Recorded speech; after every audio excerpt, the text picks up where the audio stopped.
Today I am starting a new long-term project, restoring and renovating this 26-year-old camper trailer, now to be named the Swamp Monster.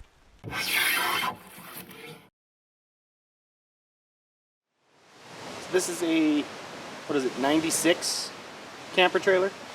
Actually, I have no idea how long it is, and I really know nothing about it, so I guess I'll figure that out today.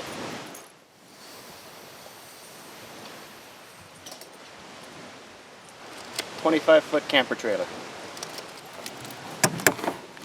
Oh, I thought I unlocked it.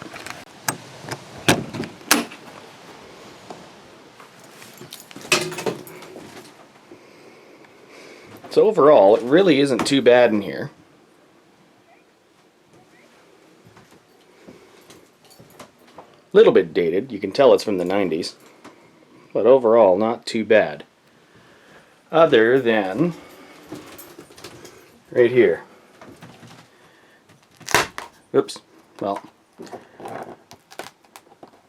not what I meant to do, but sure.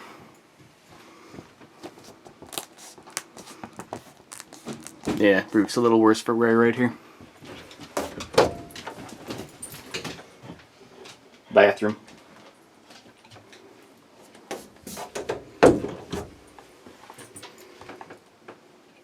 Bed slash couch. Bunk bed, but I haven't figured out how to open that. Does it kind of end here then? Yeah. So we just have to take off that back half? Something like that, yes. How is it in the bathroom? Bathroom's fine. Okay. That's fairly limited then, all things considered. Closet. Brother-in-law's shit.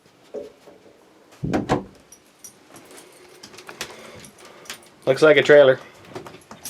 You don't want to talk to the camera? No. How come? Because I got messy hair and I'm covered in bug spray and don't have makeup. They can't smell you. I don't have makeup. Stay.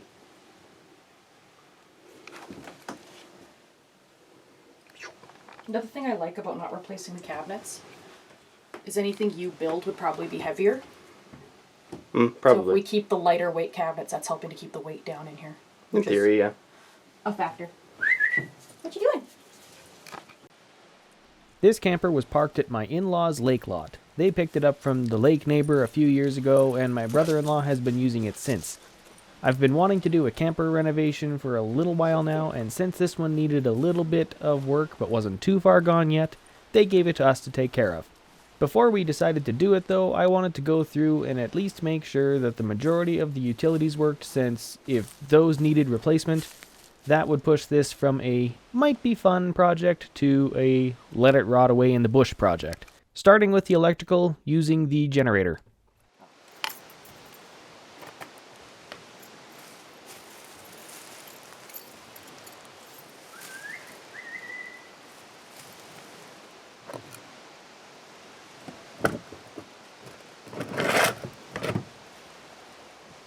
Emergency board and brick.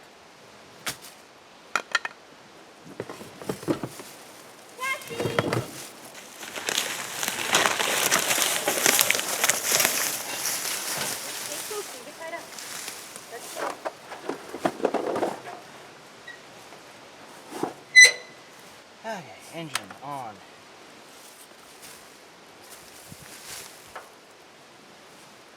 Fuel on. Choke on.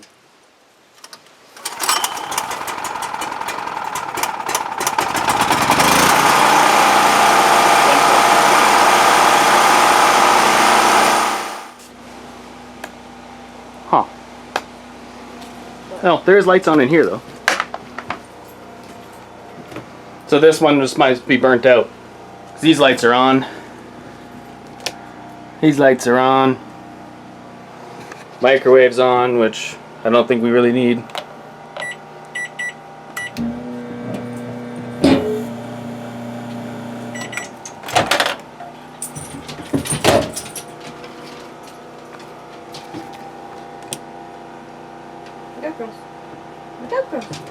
Makes sense that there's nothing in the holding tanks because it's completely dead. Water pump works. That works. That works. Okay, so working. Interior lights. Throw away. No, Everything one above light's the burnt stove out. worked? Seems like it, yeah.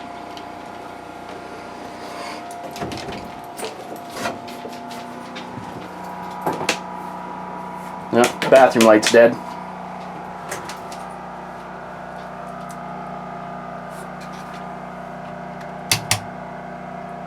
Bathroom is dead. Oh, there's the second switch. Never mind.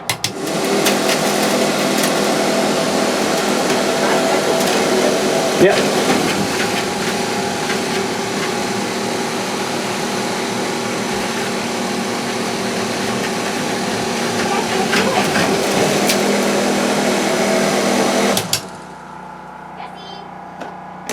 Hi, what you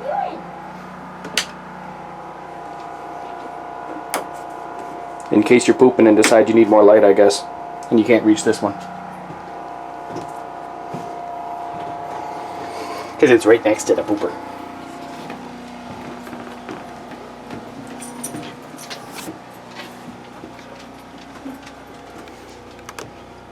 Fridge would be electric. I believe there is an option for that, yes? Check light is on. I haven't got there yet. I don't know what that means. So we'll switch it to auto. Oh, yeah. Electrical.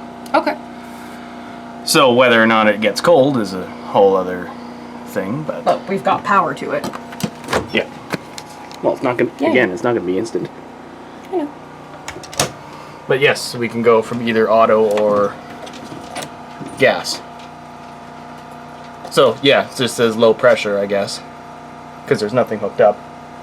And then check when it's not working. Cool.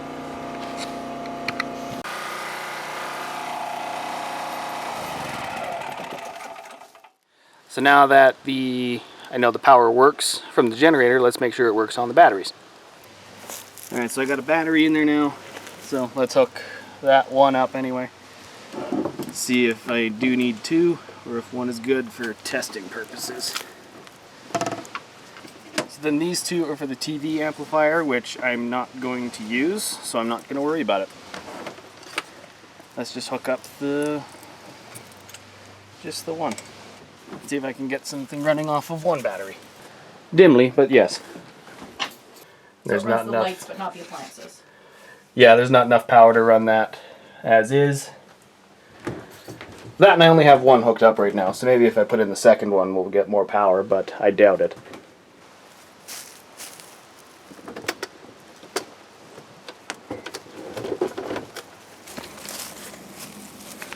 Gonna have to do some fixing in here because there's no actual terminals on these.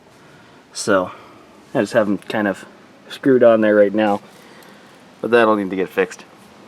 And everything looks like it's the same, so none of the appliances run off of battery power, which is not surprising, but yeah.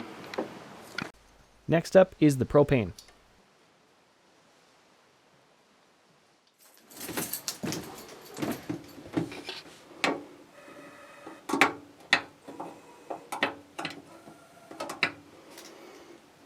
So I've just been playing around with this. It looks like off, good. And then if I flip it to gas,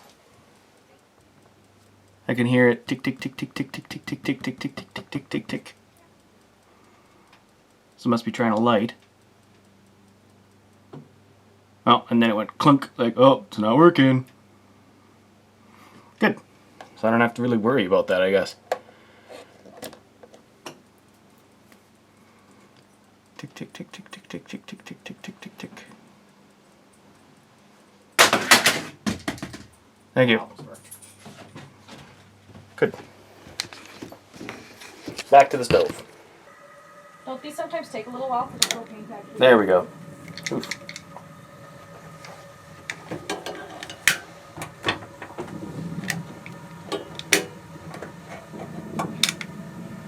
Fire. Nice. While I was able to get the stove and fridge working, I couldn't get the furnace figured out. Since it's a bit of an internet dead zone at the lake, I won't be able to look up a user manual until I'm back in town.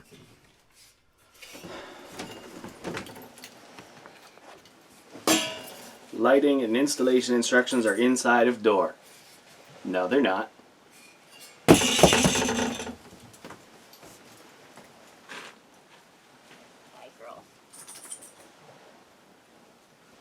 I'm going to assume we just have to click the on button.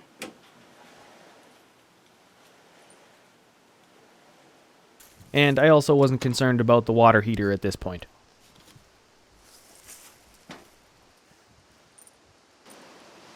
Oh, maybe I won't be able to test that right now because there's no actual water. So far, I'm pretty happy with what I'm seeing here. Not that I really know what I'm looking at, but Danielle and I have a budget more or less worked out. We're looking at about $4,000 to renovate this, get everything up to how we want it. So, I'm pretty happy. I know I don't look like it, but I'm tired, so. Yeah, all of the appliances work from what I can tell. Can't test the water because there is no water here. We're out at the lake. No good water that I want to put in the holding tank. Like, yes, there's a lake. There's a whole lot of water over there, but I don't want to put that in the holding tank and through the rest of the system. So, long story short, can't check the water. So I can't check the gray water tank or the black water tank, which is fine. The furnace is a little bit iffy. I couldn't get it to turn on, but that isn't as big of a concern for me. We're not going to be doing much. Danielle's coming back in. Not going to be doing too much to need a furnace. And then the water heater is a little bit... water heater, I couldn't tell if it's working yet either. Again, no water, and I couldn't get it lit. Cassie's running into the tripod, which is whatever. So... Hi. Hi. Are you a good girl? Yeah, that's about it. I'm going to pull the truck into the front and just make sure all of the traffic lights and everything work. And then it should be it for today. So, what do you think? You can show our to-do list. I kind of just glanced at it and said that we had a budget of $4,000. So, okay. Satisfied for now, we packed and locked everything up and left everything as is at this point to come up with more of a game plan / ask the in-laws if they were even okay with us taking their camper. Nice. They said sure. A couple weeks later, we came back, hooked it up to the truck, and got it moved over to somewhere a little bit easier to work on. Which was easier said than done, since the neighbors pulled their boat dock out of the lake and left me with about 4 feet of space to maneuver my truck in. That was fun. I didn't really trust the presumably 26-year-old dry-rotted tires, so I just replaced the whole tire rim assembly. I ended up finding a set of bias ply tires that were the same size and already mounted to rims for about $70 a piece, so I figured that was a no-brainer and replaced all of the tires before I hit the road. I'm doing the job of a tripod. You are. While I was working on that, Danielle and the in-laws started de-90sing the interior. This camper did have a rollout awning at one point. We ended up salvaging it and moving it over to the cabin a few years later.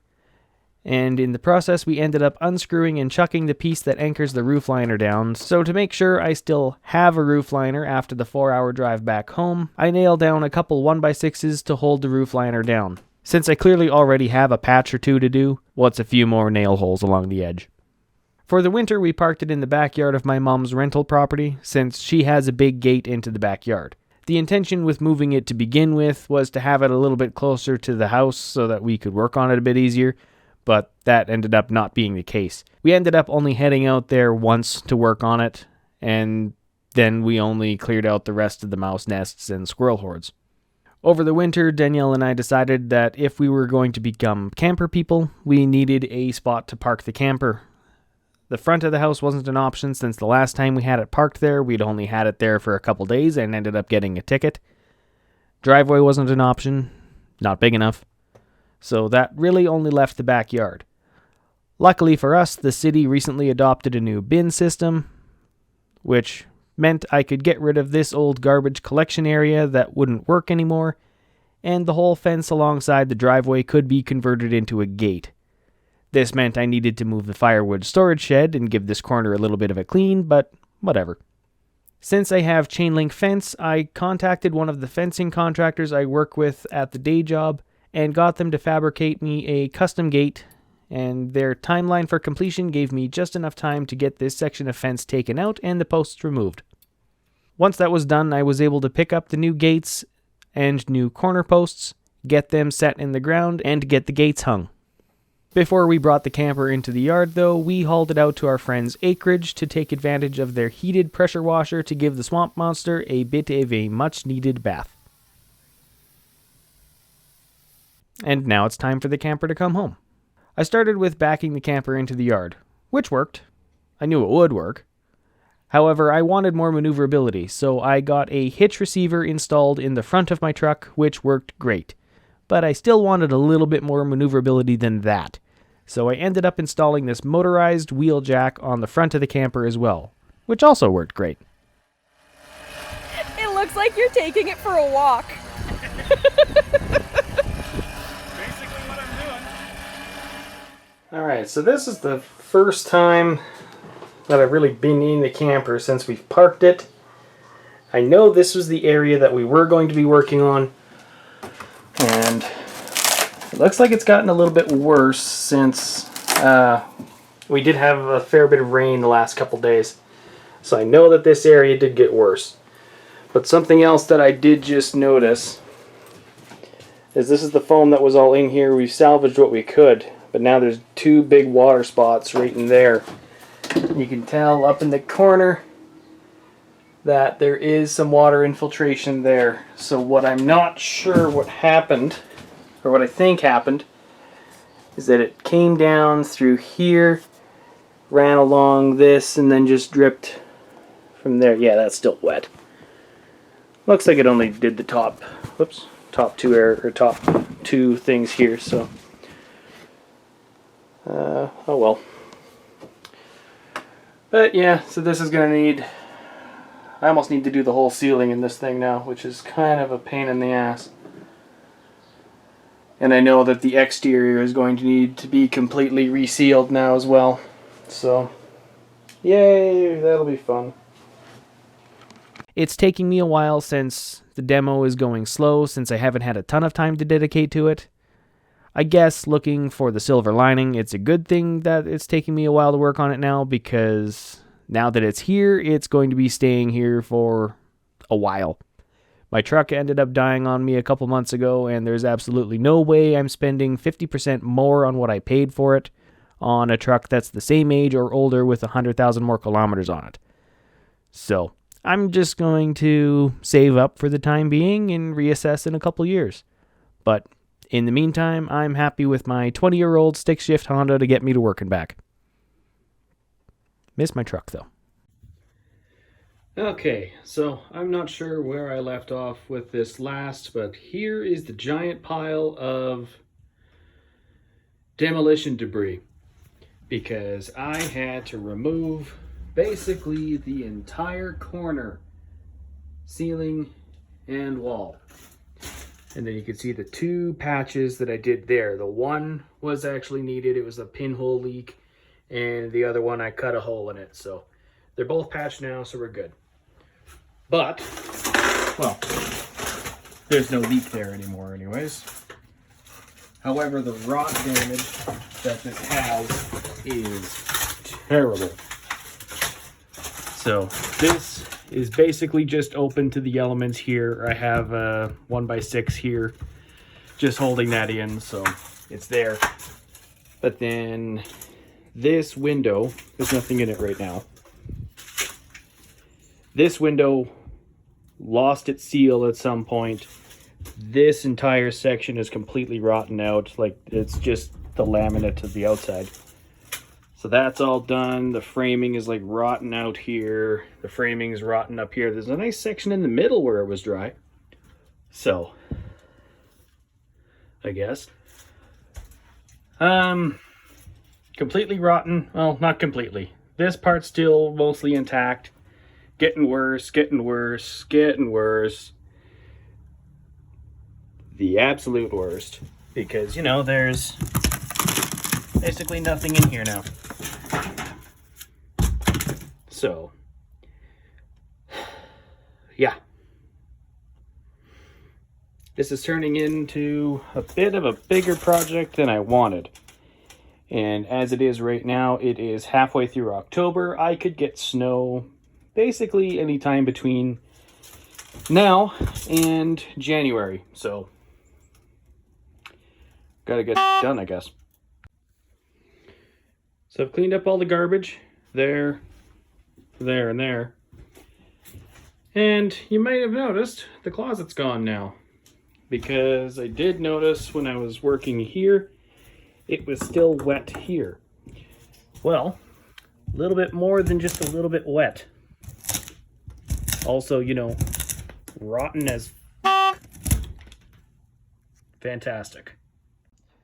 So basically, I just have a bunch more work to do. This wall needs to come out because I'm sure that the rot in that corner has carried on through the rest of it. So I'll need to take this out. Window's gone. I need to rebuild this whole wall. Closet's gone. And I have to rip apart this whole section over here because it's doing the same thing that it was doing up here, where you can see that I did have to patch it twice. I guess there's still water getting in there. There's ice here. That too. It's winter now.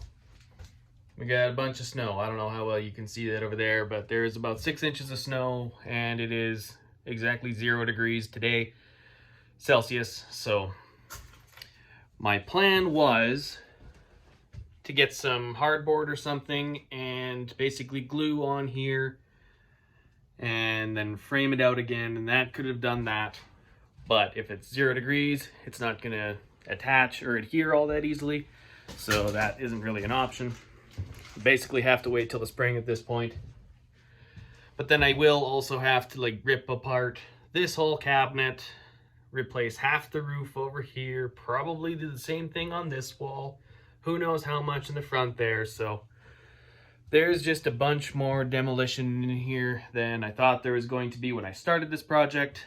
So basically I'm going to call the video here, and the next time you see this, all of the demo will be done, and we'll start doing we'll basically be starting rebuilding next time.